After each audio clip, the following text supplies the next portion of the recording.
Plongez dans le grand bain de la vie locale avec Radio Grand Lac. C'est une autre histoire. Revivez des grands événements dans la chronique de Julien sur Radio Grand Lac. Eh bien, bienvenue, vous êtes en direct sur Radio Grand Lac 92.1, radiograndlac.com. C'est votre rendez-vous mensuel du vendredi 13h.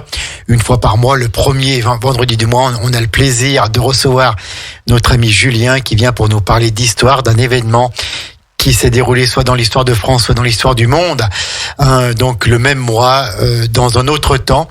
Et aujourd'hui, nous allons faire un bond de 80 ans moins 4 jours. C'est ça. Puisque, bonjour Julien, tu es là ? Bonjour Jean-Pierre, il est là. Je ne dormais pas, mais je t'avais pas vu encore. J'étais bien concentré, oui. D'accord, écoute, sois le bienvenu dans nos studios. Et aujourd'hui, nous allons parler de la Deuxième Guerre mondiale. C'est ça. Nous allons parler d'un événement hyper important. Tout à fait. C'est l'attaque de Pearl Harbor. C'est les Japonais qui attaquent une base américaine. C'est ça. Et c'est suite à cela que les Américains rentreront dans le conflit mondial. Tout à fait, c'est ça. Eh ben écoute, on ne tarde pas plus. Nous sommes ensemble jusqu'à 14h en direct. C'est une autre histoire. 92.radiograndlac.com. C'est la radio de la culture. C'est la radio autrement. C'est la radio de cœur. Et Julien, nous t'écoutons. Eh bien, bonjour à tous les auditeurs de Radio Grand Lac. Merci Jean-Pierre pour ce petit mot introductif. Alors, c'est un plaisir, tu sais bien. Merci, c'est un plaisir partagé. Habituellement, j'ai l'habitude de mettre des petits titres à nos émissions. Donc là, celle-ci, je l'ai intitulée « L'attaque de Pearl Harbor du 7 décembre 1941, le Japon à la conquête du Pacifique ». Et donc, pourquoi ? Parce qu'aujourd'hui, on va se plonger 80 ans dans le passé et prendre la direction de l'océan Pacifique pour évoquer, comme tu l'as dit Jean-Pierre, un événement majeur de la Seconde Guerre mondiale, qui est en fait l'attaque par les forces aéronavales japonaises de la base navale américaine de Pearl Harbor.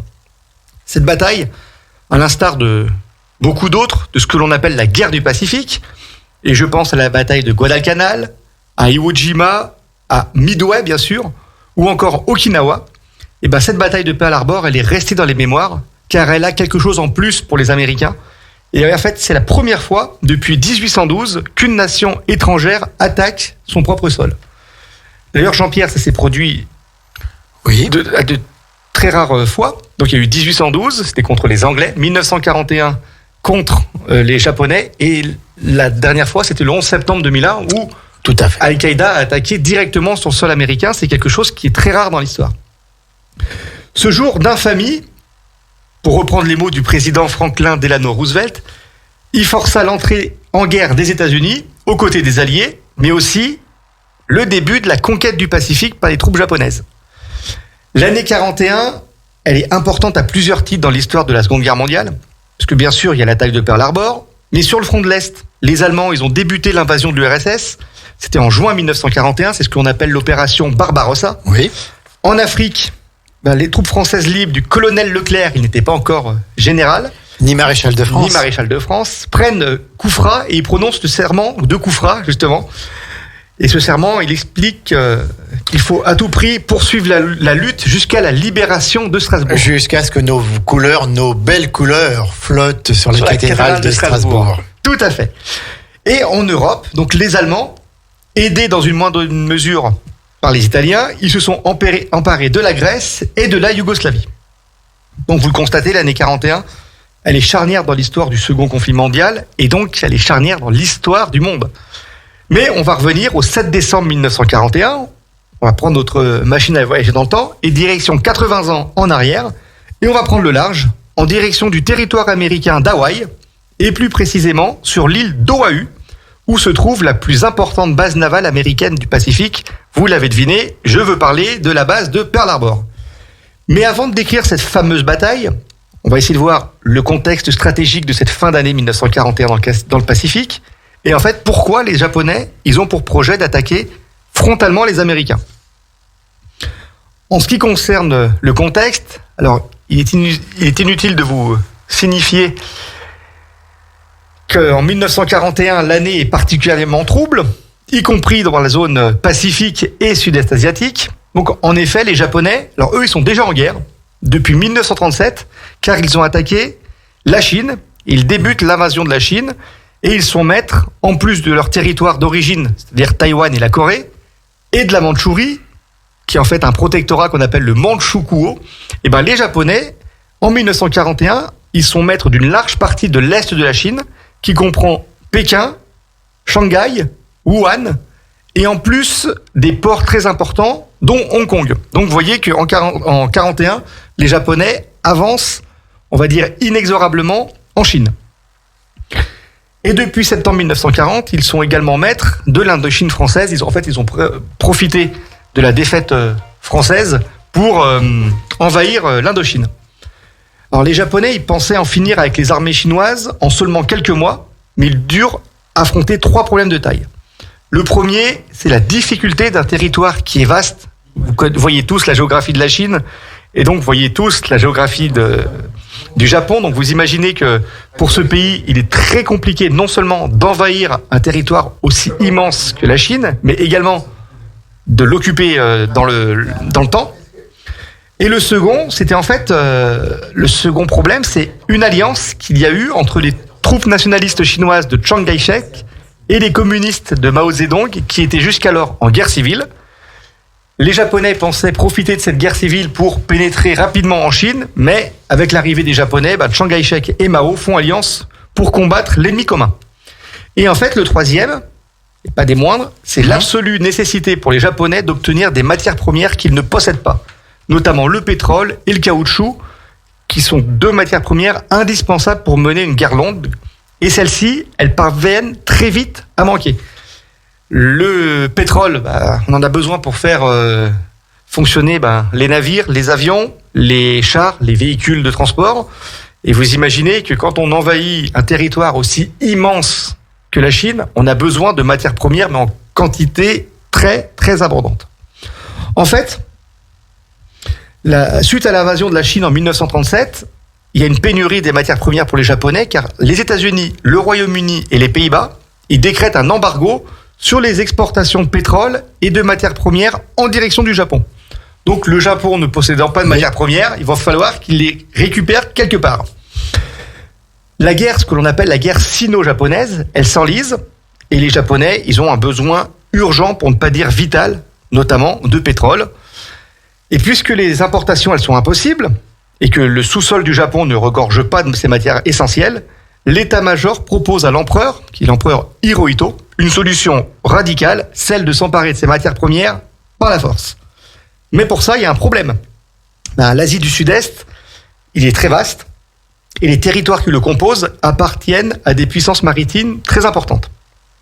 Par exemple, les Philippines sont sous protectorat américain, les Indes néerlandaises, l'actuelle Indonésie, appartiennent aux Pays-Bas, la Birmanie et la Malaisie sont des colonies du Royaume-Uni, et l'Indochine était, jusqu'à peu, sous mandat français. Ces territoires stratégiques, ils regorgent de ressources dont les Japonais ont besoin, et ils sont, on va dire, affiliés à ce qu'on appelle les forces alliées, qui sont certes diminuées en Europe, parce que la guerre contre l'Allemagne est intense, et on a déjà la France qui est hors de combat, mais en Asie, ces forces-là, ce qu'on appelle les forces alliées, ces forces sont vivaces, avec la présence de troupes coloniales et surtout de navires de guerre. Bref, en fait, les Japonais, ils n'ont pas le choix, ils n'ont même qu'une seule option pour s'en emparer, c'est la guerre. Et le principal ennemi à vaincre, il est tout désigné, c'est les États-Unis, qui étaient maîtres d'une grande partie du Pacifique à l'époque. Et force est de constater qu'en 1941, les Japonais, ils sont loin d'être Les États-Unis, sont loin d'être en position de force. L'armée de terre, elle est réduite à seulement 250 000 hommes contre 3 millions du côté japonais. Vous voyez, 250 000 hommes côté américain, 3 millions côté japonais. Et en fait, là où il y a vraiment une rivalité, c'est au niveau de la marine, la fameuse Navy américaine, qui est vraiment très impressionnante et qui peut verrouiller l'avancée japonaise dans le Pacifique.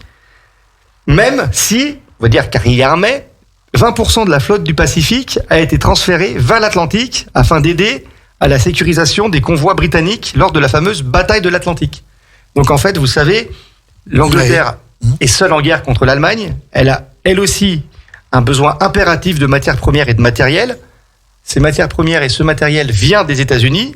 Et pour empêcher les fameux U-boats de couler ces navires, ils ont besoin de protection. Et donc, c'est les États-Unis qui fournissent cette protection en navire. Et donc, pour ça, ils ont pris 20% de leur flotte du Pacifique pour la transférer vers l'Atlantique. Alors je sais pas si Jean-Pierre, tu es aussi fort en géographie qu'en histoire. Ça dépend. Mais du fait de la distance entre le Japon et Pearl Harbor à Hawaï, Environ 6500 km. 6500 km, c'est ça. Alors les Américains, ils se sentent à Hawaï en relative sécurité. Vous imaginez, il y a 80 ans en arrière, Oui, bien sûr. parcourir une telle distance, ça paraissait tout bonnement inimaginable. Et la sécurité, elle est d'autant plus renforcée que, en fait, le port de Pearl Harbor a une particularité, c'est qu'il a des eaux peu profondes.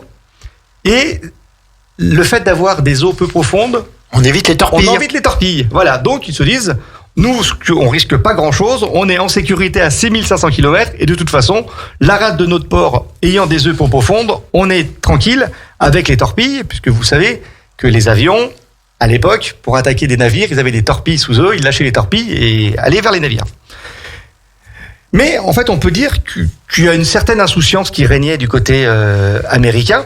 Et vous imaginez aisément qu'un raid de cette ampleur demanda à l'état-major nippon, c'est-à-dire japonais, c'est-à-dire une longue et importante préparation. Il fallait, dans le plus grand secret, faire naviguer une flotte entière sans attirer l'attention des Américains, ni bien sûr d'autres navires qui peuvent naviguer dans le Pacifique. D'autant plus que le dispositif japonais, il était ce qu'on peut dire impressionnant. Il comptait pas moins de 6 porte-avions, 2 cuirassés, 3 croiseurs, 9 destroyers, 5 sous-marins de poche, 441 avions. Alors quand je vous dis 141 avions, c'est un peu de tout. Il y a des bombardiers en piqué, il y a des torpilleurs, c'est ceux qui ont les torpilles, et bien sûr des chasseurs, ce sont les fameux Zéro. Alors, quel est le plan de bataille japonais? Vous allez me demander, c'est ce qu'on va voir. Ça, c'est ce qu'on verra après une pause musicale. Après la pause. Alors, on quitte le Pacifique et on revient en Europe. On va aller du côté de Bruxelles, puisque tu nous as demandé. Est-ce que tu peux le faire avec l'accent, Jean-Pierre? Ah non, non. Avec l'accent belge une fois.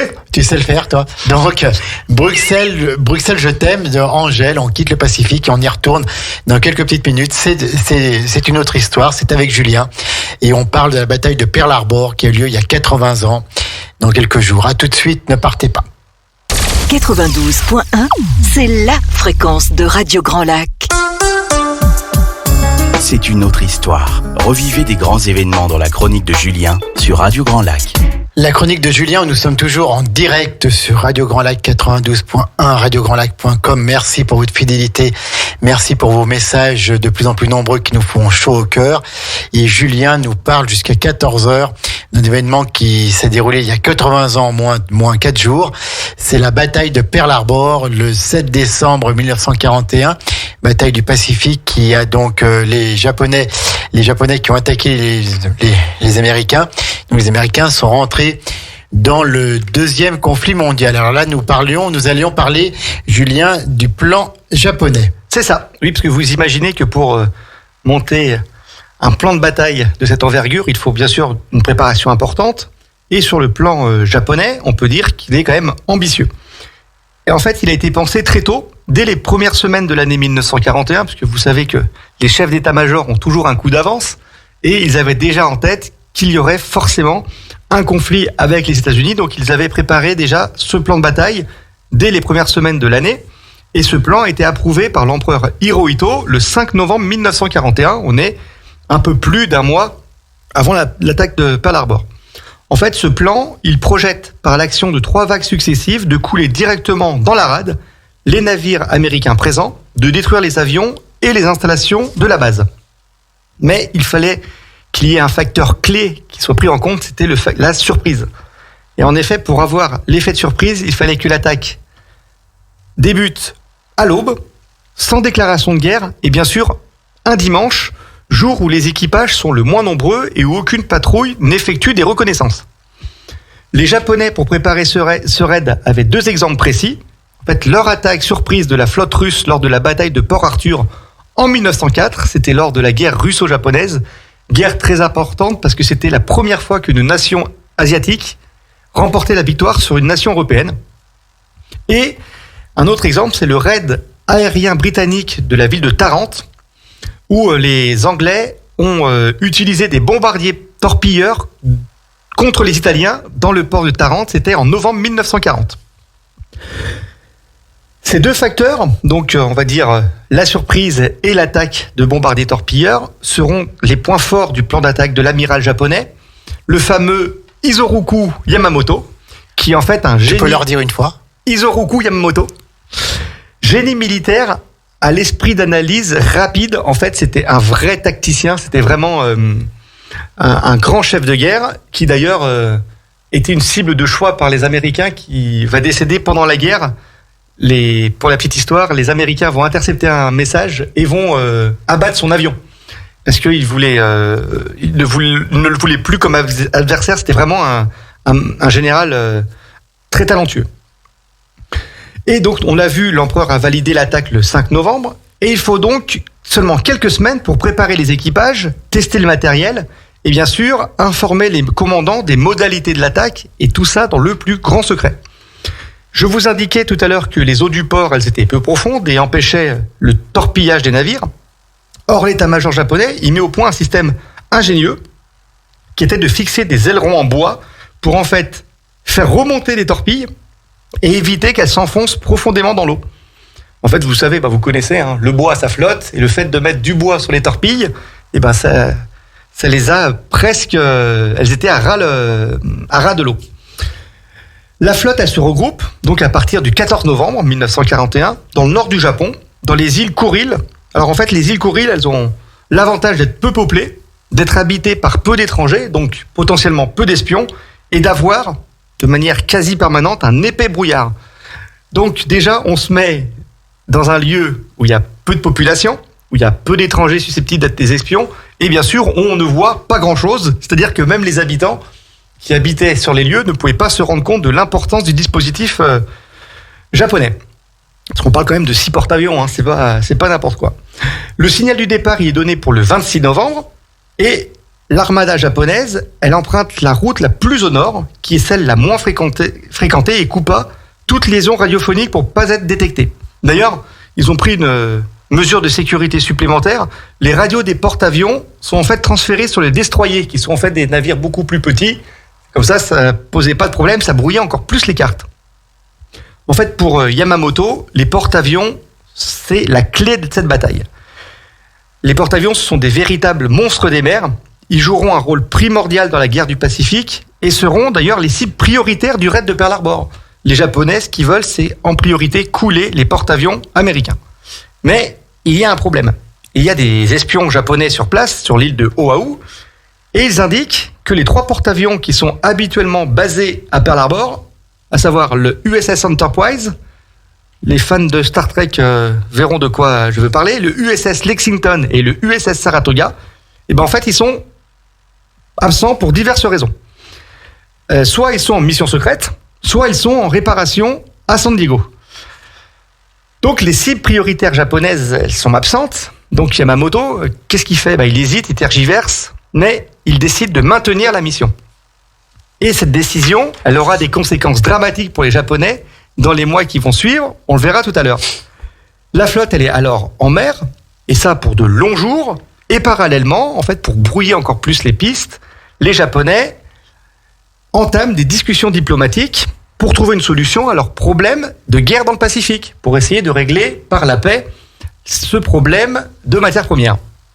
En fait, vous comprenez que les Japonais, ils jouent sur 2 tableaux pour brouiller les cartes et accroître aussi l'effet de surprise dont on a parlé tout à l'heure, qui est indispensable pour la réussite de cette opération. Et puisque je vous parle des pourparlers de paix, on va s'arrêter dessus quelques instants. Donc on a vu l'attaque est validée le 5 novembre et il y a un ambassadeur, donc l'ambassadeur japonais Nomura, qui arrive à Washington le 10 novembre avec 2 propositions. Je vous laisse deviner, la proposition A et la deuxième qui s'appelle la proposition B. Voilà, très bien Jean-Pierre. On voit qu'il suit, il est pas encore endormi, il fait pas encore la sieste. Et donc cette offre, elle consistait à se retirer partiellement de l'Indochine et de la Chine en échange de la livraison indispensable de pétrole. Mais les Américains, ils avaient un atout dans leur jeu. En fait, ils avaient réussi à casser les codes confidentiels japonais et ils connaissaient les demandes japonaises, ce qui leur a permis d'anticiper les demandes et donc de faire des contre-propositions. Ce problème de code japonais, ça a été majeur dans l'histoire de la guerre du Pacifique, puisque vous comprenez bien que pour parler secrètement avec les états-majors, avec les hommes politiques qui étaient basés sur le Japon, c'était tout de suite plus difficile quand l'ennemi savait exactement quel était l'objet des discussions. Et d'ailleurs, ça aura des conséquences dans la guerre du Pacifique. Et donc, les Américains ayant cassé le code japonais, il était facile pour eux, en fait, de temporiser et de travailler une autre proposition. Donc, c'est une contre-proposition qui a été présentée le 25 novembre. Et en fait, ça va tout accélérer. Cette proposition, c'est ce qu'on appelle la proposition Hull, du nom du ministre des Affaires étrangères américain de l'époque. Ce document, il est présenté à l'ambassadeur japonais et ce document, il est très clair. Il exige en fait que toutes les positions japonaises en Asie soient libérées, à la fois la Chine et l'Indochine. Mais pour les Japonais, c'est impossible et ils voient ça comme étant un ultimatum. En fait, Hull, il avait une idée en tête bien précise. Il voulait éviter de passer pour l'agresseur et il voulait en fait inciter les Japonais à l'action, à l'attaque. Alors, est-ce qu'on va dire que c'est du complotisme ? Vous allez, parce que là, je vous parle un peu de complot. On essaye d'éviter de passer pour l'agresseur et de faire passer l'autre pour l'attaquant. Et ben en fait, pas du tout. Roosevelt, en fait, il voit qu'il y a une impasse et il a même déclaré, je cite, « Comment faire pour que le Japon tire le premier coup sans mettre trop en danger les nôtres ?» Donc, vous voyez que les Américains étaient pas dupes. Ils savaient pertinemment que les Japonais se préparaient à la guerre. D'ailleurs, Roosevelt a d'ailleurs précisé aussi que les Japonais ils sont habitués à attaquer sans déclaration de guerre et que la surprise est un de leurs atouts. Est-ce que vous ne trouvez pas qu'il y a aussi une très grande clairvoyance de leur côté ? En fait, l'état-major américain et le président Roosevelt, ils savaient que la guerre était imminente, mais ils pensaient qu'elle se déroulerait pas à Pearl Harbor, parce qu'on l'a vu que c'était très loin des bases japonaises, mais plutôt dans les Philippines, la Thaïlande ou à Bornéo, c'est-à-dire qu'on est plutôt dans l'Asie du Sud-Est. D'ailleurs, un document mentionne ces cibles prioritaires, donc les Philippines, la Thaïlande et Bornéo, et ce document, il a été envoyé au commandant de la base de Pearl Harbor. Donc vous imaginez que quand vous êtes le commandant de la base et que vous avez un texte comme quoi il est noté attaque imminente japonaise dans les Philippines, en Thaïlande ou à Bornéo, vous comprenez que vous l'avez plutôt le message pour information, mais que ça vous concerne pas du tout parce que il est même nullement fait mention de Pearl Harbor. Et ce télégramme a été envoyé le 27 novembre et il a d'ailleurs plutôt rassuré les Américains sur les capacités japonaises d'attaquer la base de Pearl Harbor. Le 2 décembre, les renseignements découvrent que les codes de transmission des navires japonais ont tous changé, signe qu'une attaque d'envergure se prépare. Mais en fait, personne ne sait où la force d'attaque japonaise elle se situe.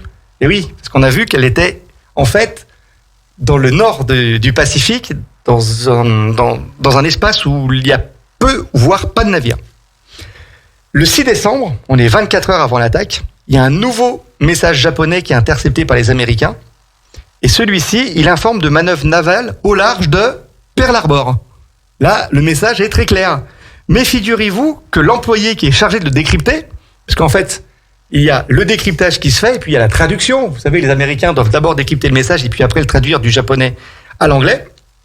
Et en fait, cet employé l'a jugé comme secondaire et elle l'attendra, je cite, jusqu'à lundi. C'est ce qu'elle a dit. Elle reçoit le message, elle dit ce message attendra bien jusqu'à lundi, alors qu'en fait, le message est clair. Il y a des manœuvres au large de Pearl Harbor. Autre avertissement, un message quasiment non codé, envoyé par le consul japonais à Hawaï, qui s'appelle Kita, et qui indique, à la fin de journée, le 6 décembre, tous les porte-avions et les croiseurs lourds sont en mer, rien à signaler, OAU et calme. Et en fait, ce message, il a été très facile à déchiffrer, et donc il a été considéré comme secondaire. Mais en fait, on a dans ce message, tous les porte-avions et les croiseurs lourds sont en mer, rien à signaler. En fait, on a en quelques lignes la description précise des forces américaines. En gros, tous les porte-avions sont au port, sauf les porte-avions. Le temps s'annonce clément et personne ne s'attend à l'attaque. Et le 7 décembre, nous voilà donc arrivés au jour, en fait, comme le dira plus tard le président Roosevelt, un jour qui restera dans l'histoire à jamais marqué du sceau de l'infamie. Et on va reprendre quasiment heure par heure l'attaque de Pearl Harbor, mais après une deuxième pause musicale, cher Julien. Voilà, on a fait un peu l'introduction pour venir jusqu'à ce 7 décembre 1941 avec l'attaque de Pearl Harbor et on en parle dans quelques petites secondes après un titre de Clara Luciani que tu nous as demandé, Le Reste. On y va, on est toujours sur Radio Grand Lac et on est bien sur Radio Grand Lac. À tout de suite. c'est une autre histoire. Revivez des grands événements dans la chronique de Julien sur Radio Grand Lac. Troisième partie de cette chronique de Julien en direct sur Radio Grand Lac 92.1, radiograndlac.com. Soyez les bienvenus si vous nous rejoignez maintenant. On parle donc de l'attaque de Pearl Harbor dans l'émission C'est une autre histoire. L'émission où on développe un peu les événements historiques de l'histoire de France ou de l'histoire du monde qui se sont passés le même mois quelques années plus tôt. Et là, nous sommes le 7 décembre 1941. Julien nous a expliqué un peu les prémices de cette grande date dans l'histoire du monde. Et maintenant, on va reprendre heure par heure les événements du 7 décembre 1941, l'attaque de Pearl Harbor par les forces japonaises. On y va, Julien, si tu es d'accord. Eh bien, je suis d'accord. Ah bah ça tombe bien, parce qu'autrement, on était mal. Hein. Tout à fait. Donc, on va reprendre les événements, comme tu l'as dit, heure par heure.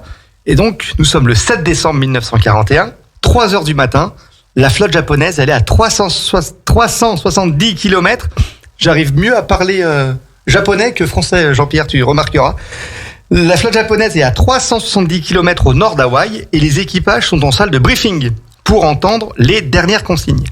L'assaut, en fait, la première vague de l'attaque a été confiée au commandant Fushida, qui, pour la petite histoire, survivra à la guerre et vivra après, s'est converti au christianisme et vivra presque comme un moine, mais il fait partie des rares pilotes de Pearl Harbor à avoir survécu à la guerre. Chaque pilote japonais prend le soin d'écrire une lettre à ses proches, de découper une mèche de cheveux et des ongles et de boire le traditionnel saké. C'est pour en fait se donner du courage. Et en fait, puisque vous savez que les aviateurs, en cas de mort, les restes sont rarement rapatriés chez eux, donc ils donnent des petits souvenirs. Et la tradition japonaise, c'est de se couper une mèche de cheveux et des ongles. 4h30 du matin, les Américains déchiffrent un message adressé à l'amiral Namura, annonçant la fin des tractations et demandant la destruction des machines à coder. On ne peut pas être plus clair. 5h45, en Malaisie, les Japonais bombardent les côtes défendues par les Anglais et s'apprêtent à lancer un assaut d'envergure. Et cette situation, elle est similaire à Singapour, aux Philippines et en Thaïlande. En fait, je vous avais dit que les Américains s'attendaient aussi à un vaste assaut en Asie du Sud-Est et il s'avère que cet assaut a aussi lieu au matin du 7 décembre. L'attaque de Pearl Harbor, c'est en fait un prélude à une offensive qui est bien plus vaste. 6 heures du matin, les premiers appareils japonais décollent au milieu d'une mer agitée et c'est en fait pour cette première vague 183 avions qui seront présents à Pearl Harbor dans 90 minutes. 6h30, le destroyer américain appelé Ward coule un sous-marin de poche japonais. Le message informant de l'attaque a mis 30 minutes pour être envoyé. Et donc l'état-major est un peu pris au dépourvu à 7h du matin. Pourquoi est-ce qu'un destroyer a coulé un sous-marin de poche japonais et qu'est-ce que ce sous-marin de poche fait si près de la rade de Pearl Harbor? Un sous-marin de poche, c'est en fait, pour vous la faire courte, un sous-marin qui est là pour un équipage de 2-3 personnes qui peut lancer des torpilles. Nous allons être encore plus précis, il est maintenant 7h02. Le radar mobile d'OAU, il détecte un phénomène qui sort complètement de l'ordinaire. C'est-à-dire qu'il voit une multitude de petites taches lumineuses qui en fait représentent chacun un avion. Et ces taches lumineuses, elles s'approchent inexorablement des côtes et elles sont seulement à 59 km. Mais le quartier général répond sèchement aux opérateurs, je cite, « Ne vous occupez pas de ça ». Il est vrai qu'en fait, le 7 décembre 1941, il y a aussi des bombardiers B-17 qui devaient arriver à Pearl Harbor. Et donc, les opérateurs radars américains pensent que cette multitude de points lumineux, ce sont en fait les bombardiers. Ils ne s'attendent pas à une attaque japonaise. Il est 7h35. Des hydravions japonais de reconnaissance survolent la rade de Pearl Harbor et ils indiquent que la flotte, elle est bien là. La première vague de Fushida approche. Elle perçoit même une émission météorologique qui indique une journée chaude, ensoleillée et surtout très claire. Et vous imaginez que lorsque l'on est pilote d'un avion japonais et que l'on perçoit ces signaux à quelques kilomètres de Pearl Harbor, ces signaux météorologiques, ils étaient plutôt réjouis de savoir que le climat était aussi de leur côté. Il est maintenant 7h49 précise et un ordre historique est donné, c'est celui de Tora, Tora, Tora, Tigre, Tigre, Tigre, qui est aussi le titre d'un film retraçant l'attaque de Pearl Harbor et qui signale que l'effet de surprise est total. Les premières torpilles sont lâchées et les avions américains au sol sont attaqués. D'ailleurs, il faut préciser qu'à Pearl Harbor, le risque le plus prégnant, c'était celui de sabotage. Donc, les avions et aussi les bateaux étaient, par mesure de sécurité, étaient tous stationnés, alignés les uns contre les autres. C'était en fait pour mieux les surveiller. D'accord. Mais vous imaginez que quand on attaque par le ciel, le fait d'avoir une rangée quasiment infinie d'avions, c'est beaucoup plus facile à attaquer que lorsque ce sont des avions dans des hangars ou des avions éparpillés. Il est maintenant 7h56. Le raid est tellement puissant et soudain que les équipages ne comprennent pas du tout ce qui se passe. Il y a des témoignages qui nous ont signalé qu'il y a des fanfares qui jouaient et que les petits déjeuners étaient encore servis sur les bateaux, on va dire, quasiment tranquillement, alors que les Japonais lançaient leur attaque. Il est maintenant 7h58.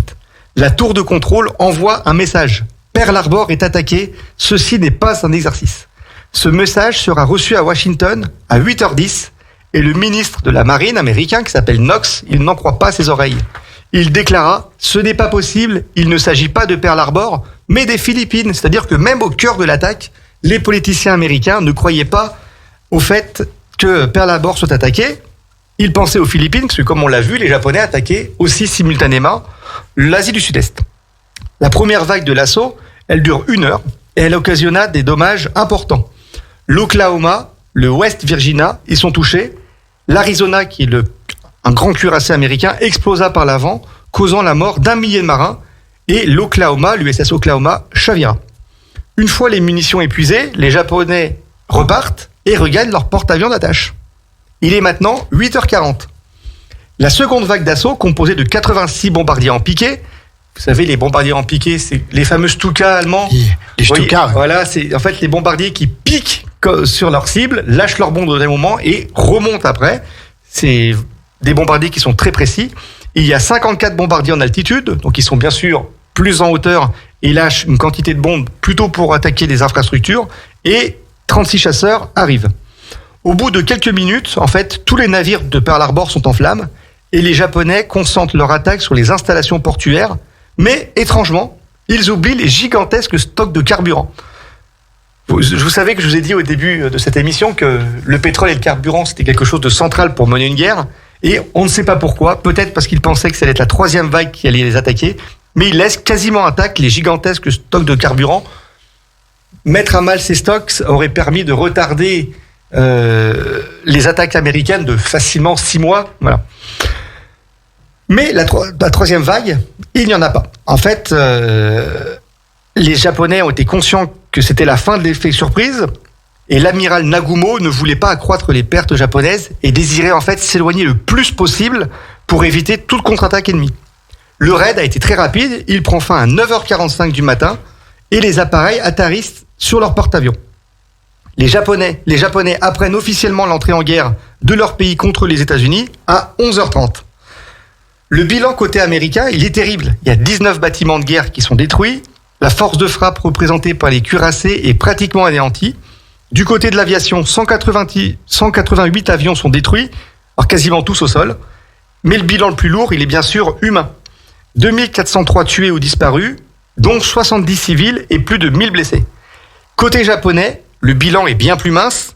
29 avions détruits. Vous savez, on a 188 avions d'un côté, 29 côté japonais.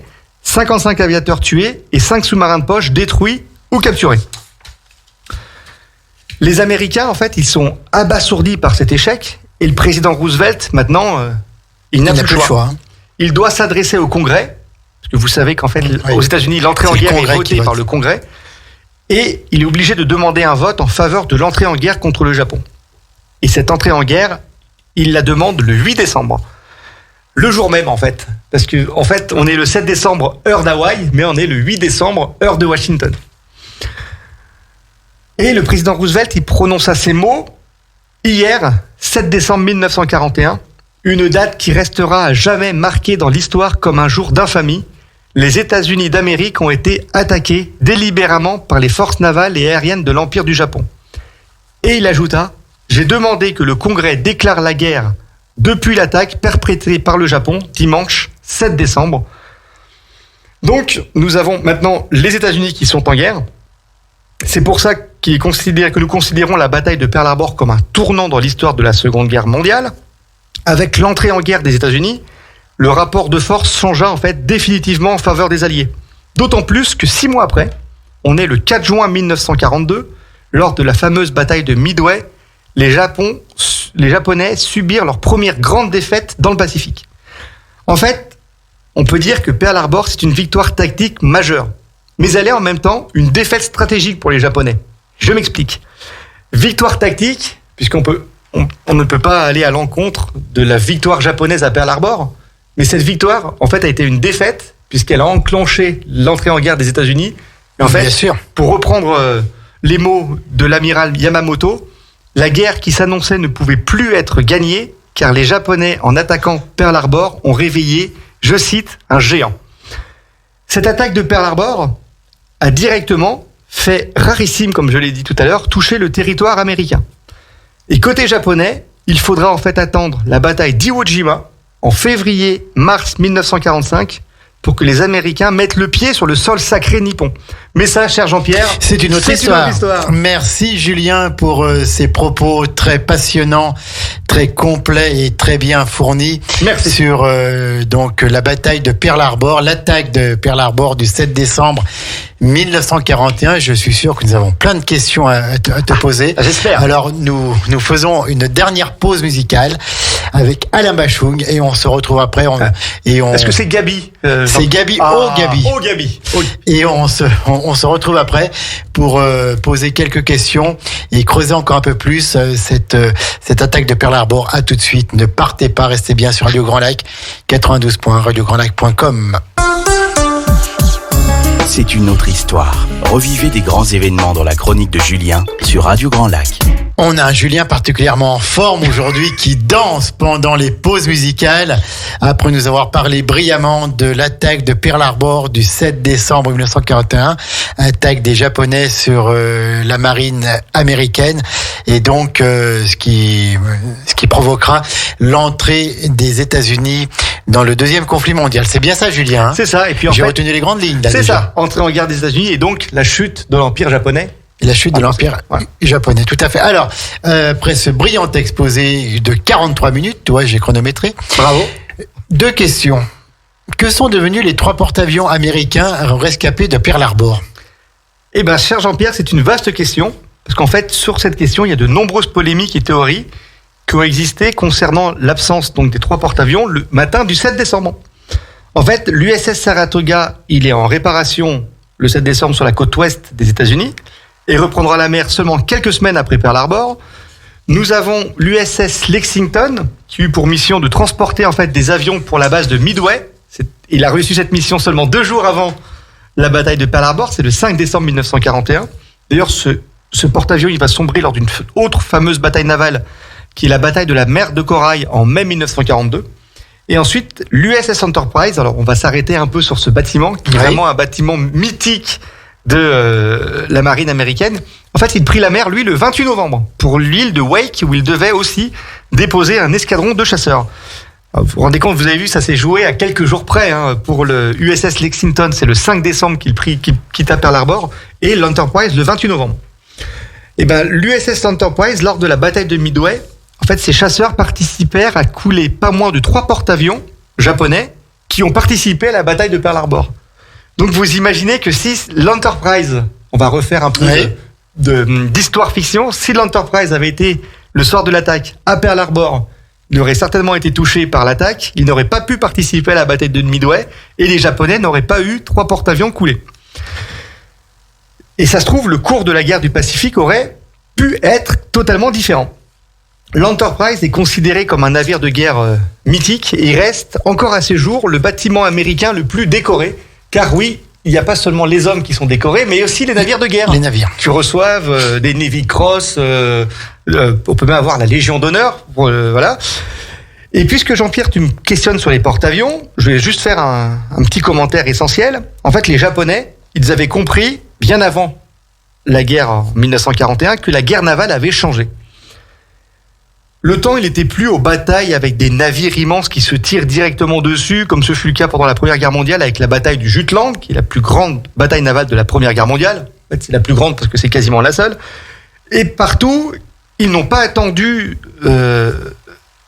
et n'ont pas eu le temps d'attendre que les porte-avions soient présents à Pearl Harbor pour lancer leur attaque, causant des dégâts importants à la marine américaine. Mais en fait, les dégâts qui ont été causés le 7 décembre n'étaient pas irrémédiables. L'amiral Yamamoto, il avait compris que la guerre contre les États-Unis était un pari risqué, on va dire un pari très risqué. Il estimait que la victoire devait être rapide et ne devait pas prendre plus de 6 mois afin de contraindre les Américains à la paix. Et en fait, c'est pas 6 mois de guerre que les Japonais vont subir. C'est en fait plus de 4 ans. Et en attaquant Pearl Harbor, les Japonais vont finalement perdre la guerre. Ils vont signer la paix en septembre 1945, après l'envoi des 2 bombes atomiques sur Hiroshima et Nagasaki. Les 6 et 9 août 1945. En fait, cette attaque, qui a été une victoire japonaise, ça va être en fait le début de la fin pour l'Empire japonais, puisque après, on va le voir peut-être un peu plus tard, je ne sais pas s'il y aura une autre question, mais après une rapide expansion dans le Pacifique, les Japonais vont refluer petit à petit et ça va se finir par les bombes atomiques de Nagasaki et d'Hiroshima. Alors, tu nous as expliqué que parallèlement à l'attaque sur Pearl Harbor, les Japonais ont lancé différentes attaques dans le Pacifique, si j'ai bien compris ce que tu as dit. Tu as bien compris. Comment ces attaques se sont-elles soldées, dirions-nous ? Eh ben en fait, c'est simple, parce que partout où les attaques japonaises ont été organisées, et ben partout, ces attaques japonaises se sont soldées par des progrès, on va pas dire rapides, mais même fulgurants. En fait, en quelques mois, les Japonais s'est emparés de la Thaïlande, de la Birmanie, de la Malaisie, des Philippines. Alors, pour la petite histoire, vous savez, les Philippines étaient défendues par un corps expéditionnaire américain. C'est le fameux général MacArthur.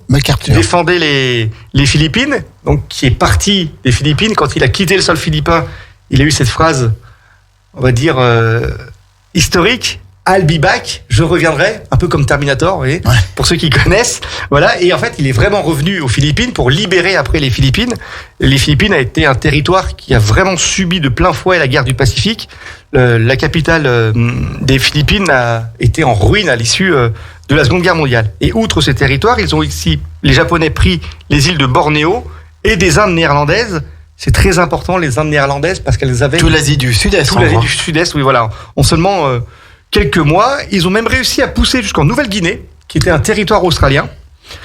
Et le territoire même australien a été attaqué dès février 42, c'est-à-dire quelques semaines après Pearl Harbor, avec un raid. C'est le raid de la ville de Darwin. Vous savez, c'est une ville qui est au nord de l'Australie. Et ben, le territoire australien a également subi, on va dire, son Pearl Harbor, même si la ville de Darwin, c'était plutôt des dégâts mineurs par rapport à ce qu'a été Pearl Harbor. En fait, l'avancée japonaise dans le Pacifique a été très rapide.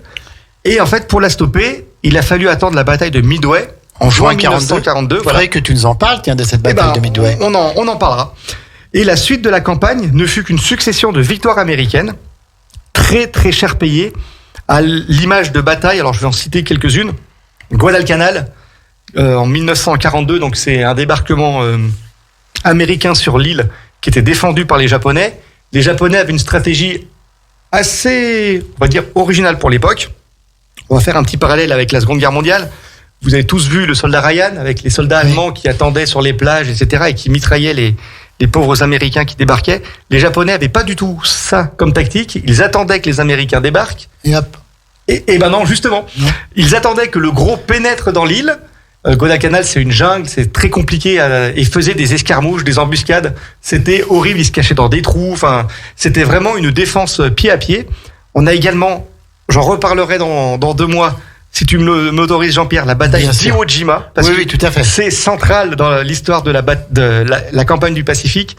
En fait, Iwo Jima, c'est février, mars, avril 1945. C'est la seule bataille de la Seconde Guerre mondiale où le bilan des pertes américaines, a été supérieur au bilan des pertes japonaises. C'est-à-dire qu'il y a eu plus de morts et de blessés côté américain que de morts et de blessés côté japonais. Iwo Jima, c'est la première fois que les Américains pénètrent sur un sol sacré japonais. Et les Japonais vont se défendre pied à pied. Dans le plan d'attaque américain, il était prévu que l'île soit conquise en 3 jours. Ça a duré entre 5 et 6 semaines. Voilà, ça a été avec un général japonais très talentueux qui avait compris que la bataille, de toute façon, était perdue parce que le rapport de force était vraiment au désavantage des Japonais, et qui s'est battu pied à pied. Enfin, vraiment une bataille terrible. Et une autre aussi, qui a été très compliquée, très cher payée par les Américains, c'est la bataille d'Okinawa, qui est encore très proche du Japon et qui a causé des centaines de milliers de morts côté japonais. Et pour la petite histoire, les Japonais ne voulant pas se rendre, se jetaient des falaises d'Okinawa pour éviter de se rendre. Et en fait, devant l'opiniâtreté des troupes japonaises, on pense que c'est aussi un facteur pour expliquer le lancement des bombes atomiques sur Hiroshima et Nagasaki, parce que les Américains ont compris que si les Japonais mettaient autant d'énergie pour défendre de simples îles, ils se sont dit que le jour où ils allaient vraiment débarquer dans le cœur du Japon, ça allait être vraiment un massacre, et ça allait être très très long. Voilà. Donc pour abréger un peu le conflit, ils ont décidé d'engager les bombes atomiques sur Hiroshima et Nagasaki. Merci beaucoup Julien. Merci à toi. Merci pour ces chroniques brillantes de cette année 2021. On a commencé au mois d'avril, je crois. Au mois de mai avec Napoléon. Oui, tout à fait, avec Napoléon, avec le bicentenaire du décès de l'empereur. Et nous finissons donc cette année 2021 avec Pearl Harbor dans le Pacifique. 2022, tu seras là avec nous encore? Bah, bien sûr, si vous voulez de moi je reviens. Ah, mais nous, on veut de toi, nous. Mais nous, il y a pas de problème. On est preneur sur Radio Grand Lac, on est preneur de toutes les bonnes énergies, de toutes les bonnes volontés. Et là, en plus, tu nous parles d'histoire, donc ça nous plaît bien. Alors, de quoi vas-tu nous parler au mois de janvier 2022? Alors, si mon estomac est intact. Oui, après parce que nous serons le 8 janvier. Nous serons le 8 janvier, voilà. Donc, on va prendre la direction pour la première fois du Moyen-Âge. Et on va évoquer la mort de Charlemagne, qui est décédé le 800 et quelques. Le 28 janvier 814, pardon. 814. Et donc on va voir les conséquences de sa mort pour le royaume des Francs et aussi pour l'Europe du 9e siècle. Parce qu'il y a des dates très célèbres, on va parler du traité de Verdun, 843, on a tous appris à l'école. C'est ça, j'espère qu'on l'apprend encore. Oui, je ne sais pas. Donc voilà, on va parler on va se plonger dans le Moyen-Âge et on va aller voir du côté de ce fameux Charlemagne et du côté d'Aix-la-Chapelle, qui était en fait la capitale de l'Empire carolingien. À l'époque, on n'était pas à Paris, mais la capitale de Charlemagne, c'était Aix-la-Chapelle. Eh bien, merci Julien. Donc, on se retrouve le 8 janvier pour C'est une autre histoire, 8 janvier 2022. Nous allons parler de Charlemagne et des suites de Charlemagne. On te souhaite en tout cas une belle fin d'année. Merci, bonne fin d'année. Est-ce que tu veux peut-être nous dire un petit mot, comme tu as des attaches très fortes avec la mairie de Challes-les-Eaux, oui, puisque tu es le premier adjoint. Est-ce que tu veux nous parler un petit peu des illuminations de Noël, des fêtes de fin d'année à Challes-les-Eaux? Alors, si vous êtes disponible, merci Jean-Pierre. Si vous êtes disponible cet après-midi à partir de 15h30, d'ailleurs là je file après. Tu vas filer après. Après je file, voilà. À partir de 15h30, on a un marché de Noël des artisans locaux, donc place de la Liberté à Challes-les-Eaux. Et nous avons aussi à partir de 17h les illuminations avec la présence exceptionnelle du Père Noël qui sera là, distribution de bonbons, de papillotes pour les enfants, l'Union des commerçants qui aura un stand pour crêpes, pour vendre pour leur association bien sûr. Des crêpes, il y aura les pompiers pour faire des dios, il y aura du vin chaud, il y aura une balade en calèche pour les enfants, des illuminations. On vous attend très nombreux, vous allez voir, ça va être très sympa pour les petits, mais il y en aura aussi pour les grands, puisqu'il y aura aussi un concert du groupe des Satin Doll Sisters qui fera son concert de Noël.